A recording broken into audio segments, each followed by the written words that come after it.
Hi, this is Olivier Hidalgo from NLP Hypnosis Center in London, Ontario. Today we're going to talk about the critical faculty, also known as critical factor. How we learn how our mind works from the point of view of the critical faculty and hypnosis.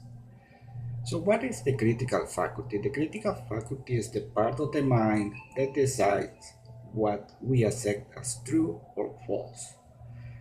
Not necessarily that is true or false, but what we believe and accept that is true or false.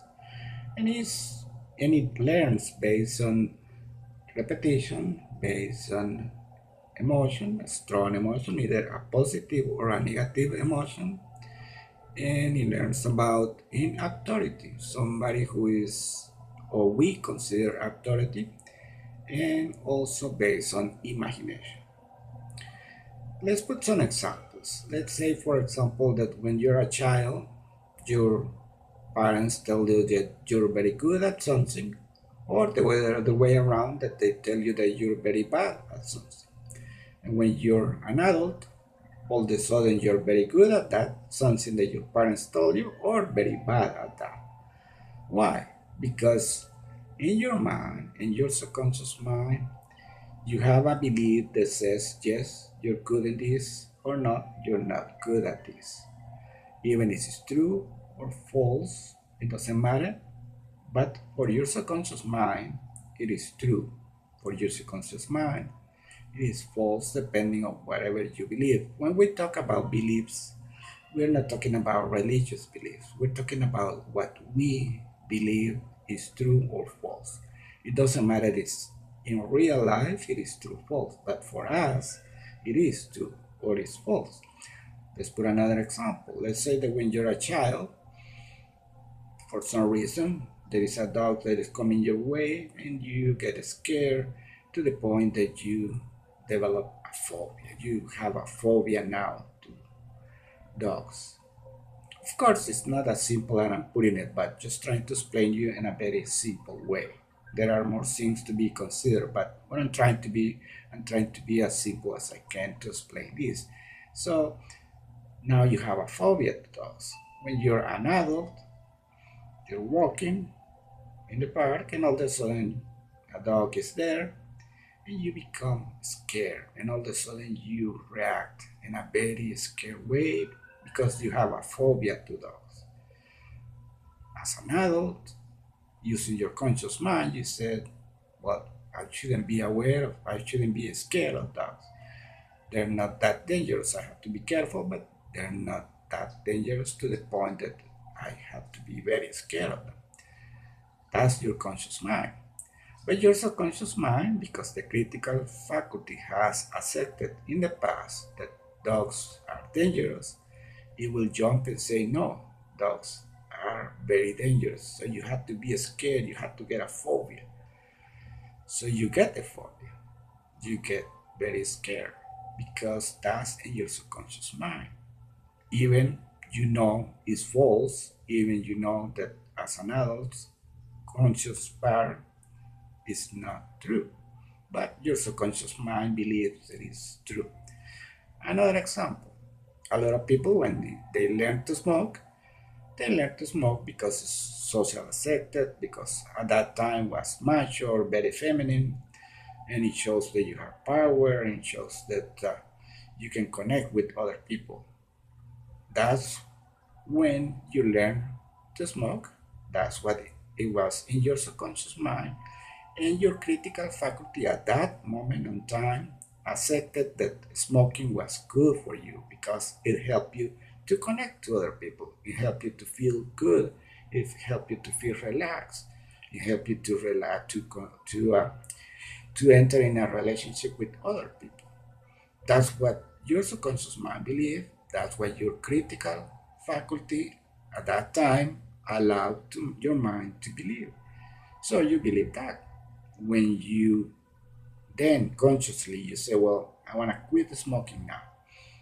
And for some reason it becomes very difficult. Why? Because you say, I want to quit. Consciously you know that it's bad. Consciously you know that it has a lot of bad things for your health. And you say, I want to quit, but your subconscious mind says, no, smoking is good for you. Smoking is good for you because it helps you to relate to other people. Smoking is good for you because it helps you to relax. Smoking is good for you because you feel powerful when you smoke. You feel macho, you feel feminine. Now, the point is that all of this is false.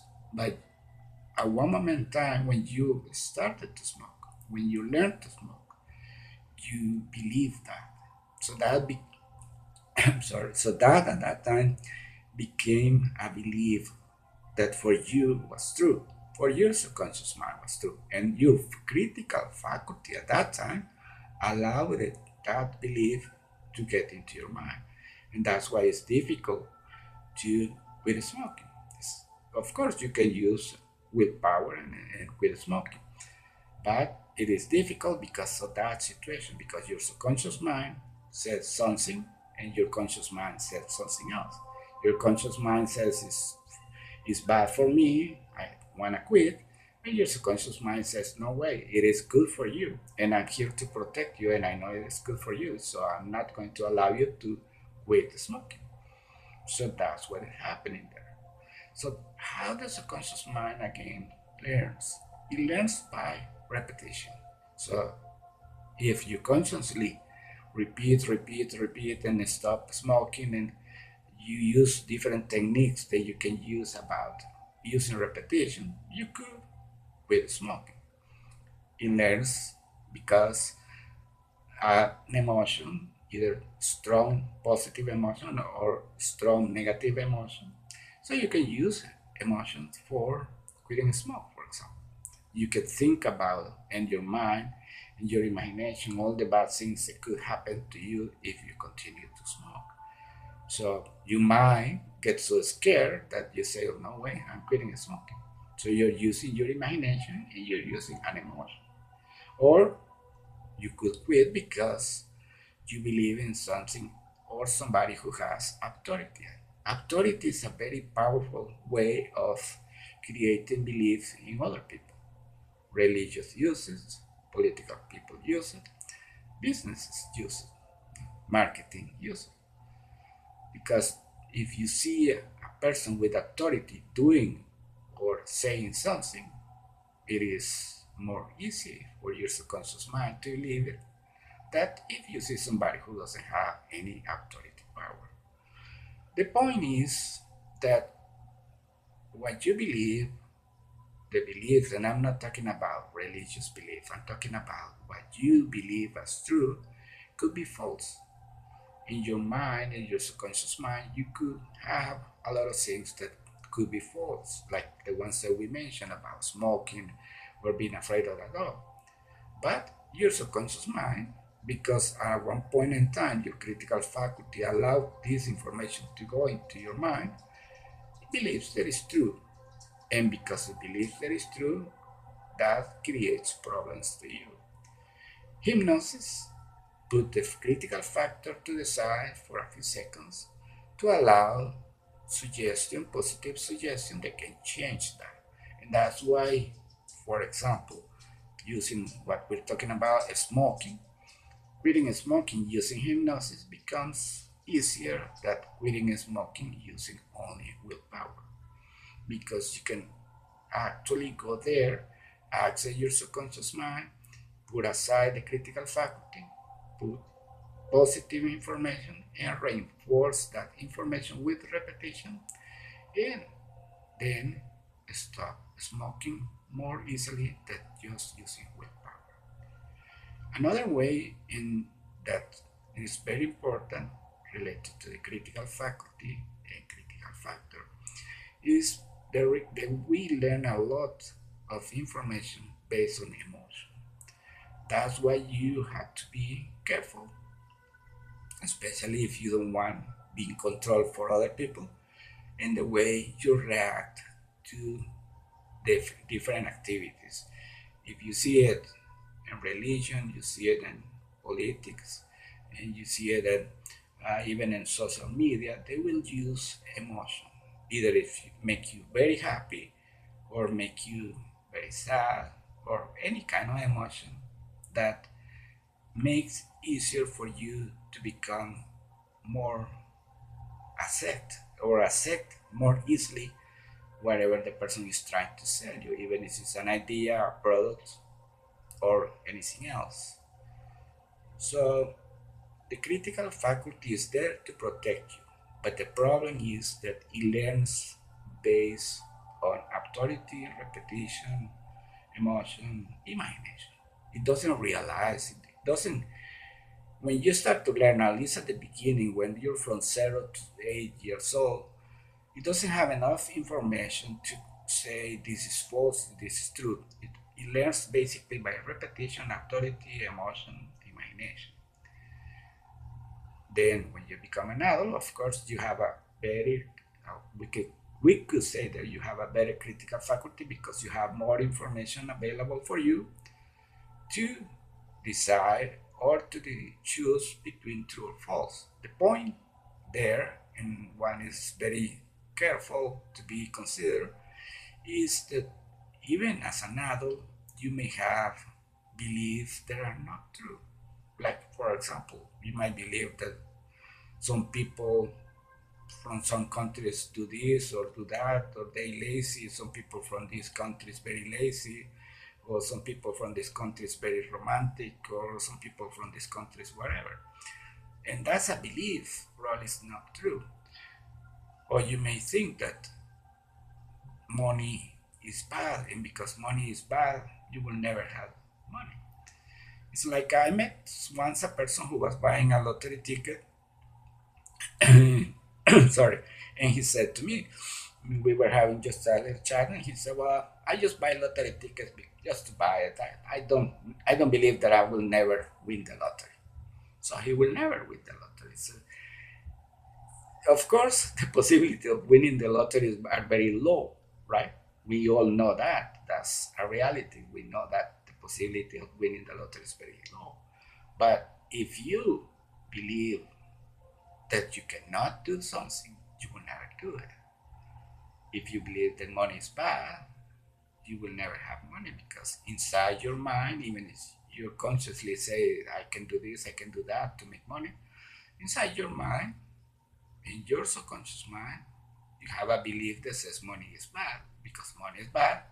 And I don't want to be bad unless you want to be bad, but because you generally don't want to be bad, so you won't have any money. If you buy a lottery ticket believing that you're never going to win the lottery, you will never win the lottery because the subconscious mind is working in there. The same, let's put another example that you're going to apply for a job and you start in your subconscious mind believing that you are not going to be able to get that job. I will never get that job. You will never get it because your subconscious mind will work against you. Your beliefs inside your subconscious mind are very powerful. So that's why you have to put inside your mind beliefs that reinforce you, that make you stronger, better human being, more positive, realistic, but positive. There are sometimes that people think that just being positive you can create miracles and do things that are not possible. But in a way, we say everything is possible. Yes, everything is possible, but like for example, in my case, if I say right now, okay, in 2 days I'm going to run a marathon and win that marathon. Never happened, right? I had to practice and do exercise for several months before even trying to run that marathon. So I hope this helped and give you a better idea again how your critical faculty works. And because of repetition, because it's emotion, either negative or positive, strong emotion, imagination, and of course authority. And that's why you have to be able to think for yourself when you're in front of the authority. Because if you are not careful, because of the authority, you might believe something that is not true. So I hope this helped you.